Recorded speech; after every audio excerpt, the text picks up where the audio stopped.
Morning Swallows, welcome to another maths for today, Thursday the 21st of the 1st. So dates and LOs are on the board. I'll just start by saying how well you did yesterday with yesterday's task. Some really tricky perspectives there, especially with money, because we haven't touched any sort of kind of money yet. What I would have done normally is we would have done this quite practically, guys. We would have got the coins out in school, but unfortunately all I can do is I can talk you through a couple of the pictures. What I would suggest is, if your mums and dads have got any change knocking around and bits of coinage at home, perhaps a few notes, have a discussion with them at home. Use that time. I know I said that this particular year was the year that I decided to start sending Jacob into shops, not on his own, but certainly I'd stand back from the counter and I'd let him pay for things. That's not very easy at the minute, I know, I totally understand, but you could always set up a game of shop at home with your mums and dads. You can certainly play that at home. It is something that you've done in year one. I know, especially, Miss Southern raves about the fact that you guys are really good at maths, and I know that you continued that last year with Miss Worley and Miss Woodward. So let's make a start anyway, guys. Dates and LOs in your books. I'm going to pause. Please make sure you've got that starter subheading as well. Okay, moving on. Just going to get my pens ready. I've got a 5-question starter here, so I'm going to start you off with a bit of column multiplication again. I am going to put one column addition in here just because you're going to need addition today with the tasks that are set on LBQ. So number 1 is 24 times by 3. We had a few problems in school yesterday with regards to the 3 times tables. We had to do a lot of practice, a lot of work, guys. So keep heading on to times tables, rock stars. Keep practicing at home. Okay, that's all I'd suggest. 3s, 4s, and 8s. Remember our target for this year. Let's say 65. That's multiplied by, let's do that by 2. Something a bit more straightforward. Number 3, we're going to say 246. I'm going to add that on to 278. And then finally, we'll have a look at some bus stop here. We'll say 4 goes into 27, and we'll have a look at that, because it might give us a little bit of a remainder there, and we'll have 8 going into 96. Okay. Have a look at those. Pause your boards, pause your screens, write those out as we would do normally in class, and then we'll grab our purple pens. Okay, guys, let's solve these together. 3 times 4 to start off with. 3 times 4 is 12. 2 down and regroup the 1. You can start with that 1's there. 3 times 2 is 6, but add the 1 that's underneath. We have 7. Remember to add on that extra regrouping underneath. 72. Number 2, I'm going to say 2 times 5, then 2 times 6. 2 times 5 I know is 10. We all know our 2's and our 5's, guys. Remember, it's commutative, we can work it both ways. 2 times 6 is 12, but add the 1 again underneath is 13. And remember, I'm using my squares to sort of add those numbers together. Okay, moving on to column addition here now for number 3. We're going to do 6 add 8, 4 add 7, 2 add 2, but there's going to be a little bit of regrouping, isn't there? Because I'm looking at these numbers thinking that they're greater than a 10. 6 add 8, 14, so I regroup the 1 underneath. We'll do 4 add 7, which is 11, add the 1 is 12. 2 add 2 is 4 to finish off. Okay. Not regroup the 1. Mr. Pryor, what are you doing at this time in the morning? 2 add 2 is 4, but add the 1 that I've not regrouped is 5. So 524. Do forgive me, we are always checking. Right, tricky one for number 4. Same again, we've got to do bus stop. 4 into 2, 4 into 7. Well, I know that 2 is a smaller number than 4. There are no 4's in 2. And now we can regroup that 2 next to the 7. Okay. Remember that this time I'm looking to get 4 into 27. How many 4's are there in 27? Well, we know that 27 isn't in our 4 times table, so I've got to go to the nearest whole number, haven't I? I'm going to count in my 4's. 4, 8, 12, 16, 20, 24 and 28. I have gone too far, so I need to go back to 24, which is 6. But then I've got 3 1s remaining because I'm at 24 and I count on to 27. I've got 3 remainders. So literally, all I would have to do in year 3 is put R3, remainder 3. Okay, that's how we solve it. If we were working out with a calculator, it might be a bit different. You might get a couple of different numbers. Decimals, they're called. We'll talk about that later on in the year, particularly back end of year 3. Okay. Next one. How many 8s in 96? I'm going to do 8 into 9 first, and I know that there's one whole lot of 8 in 9, but then I've got one remainder. Okay. How many 8s in 16? There are 2. Okay.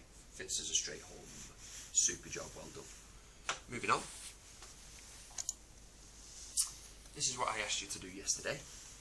I asked you to have a look at these amounts of money, particularly these coins and notes, and then these whole notes.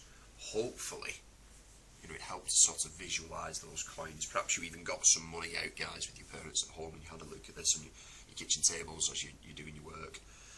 This is worth 1p, 2p, 5p, just as a quick recap, 10p, 10 pence, 20 pence, 50 pence. These are all the pence coins, okay? The top row are all worth what we call pence. UK money is split up into pounds and pence. Second row is worth £1. And this, guys, is your pound symbol, what denotes a pound and a pence. £2, £2 coin, and a £5 note. I'm just going to pause there for a minute. The idea that the top row is different to the middle row already, because the top row, pence, each amount of pence adds up to £1. There are 100 1p coins within £1 in UK standard money. Okay, we should remember that from year 2, but I know it's been such a long time, guys. Okay, as long as we remember that there are 100 pence in £1. Okay, and that can be added up and made up of any of those denominations. Okay, so you could have a 50p, 2 20p's, and a 10p. You add them all together, it equals 100 pence or £1. On the bottom row, £10 note,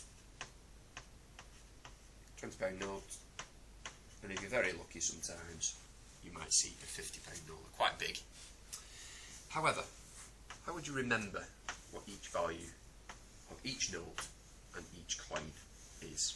Well, each coin or each note in UK standard money has the value written upon it. Okay, all you have to do, and you have to do this sometimes really using that investigative work, because some coins, as we know, can be quite dirty. They've been around in what we call circulation for quite some time. Within each coin and on each denomination, on each value, you would get the value of that coin. It does help. It really does help when you are working with money. What I'd like you to do today, guys, is using that format, and have a look back in your books if you so wish. Use that format, and we are going to add together some denominations of money. All I'm going to say to you is, using an LBQ task, this is the first real bit of learning to do with money for these first 2 days. So do not worry about getting things wrong here. Okay, I can see how well you're doing on LBQ. There are 3 tasks: a starter, a main, and an extension. Okay, I'd just like you to have a go. So basically, you're going to receive sums that look a little bit like this. You need to add blah to 80p to make £1. Please use, guys, use whatever symbols are necessary on LBQ.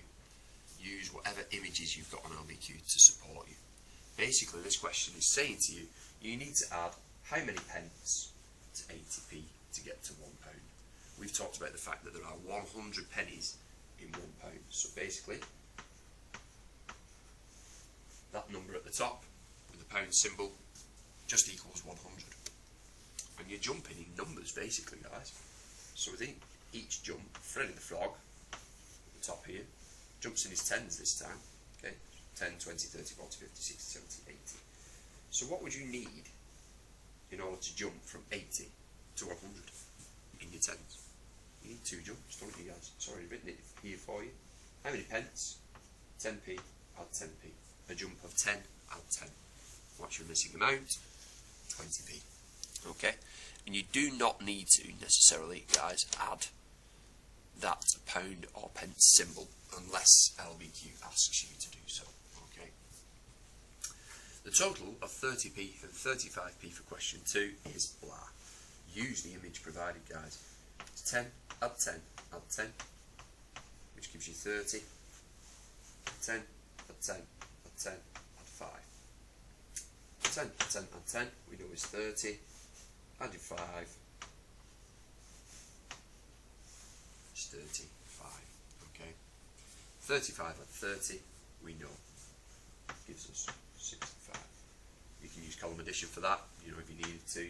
30 and 35. I know, particularly some of you guys in here won't even need to even look at that. You could look at your tens, you could look at your ones, you could add that together in your heads.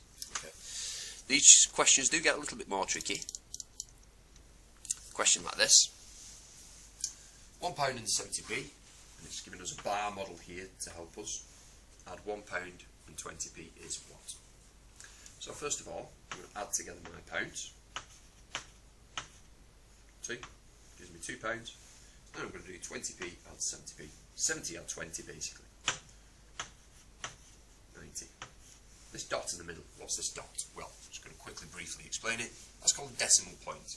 Okay, it separates up my pounds and my pence. Okay, it really does help to structure my learning. Alright, select the 2 missing amounts. What's LBQ asking you to do? It's asking you to select £2. It's asking you to select 90p as well. Okay, done it. Correct. Alright, really take your time with this. Have a good look. See how well you get on. Do not worry today, Swallows, alright, about getting things wrong. This is how we learn. This is what we do. We go into the learning pit, as we call it, don't we? And we come back out again by trial and error. Okay? Take your time. Let me know how you get on. I look forward to seeing it. Take care.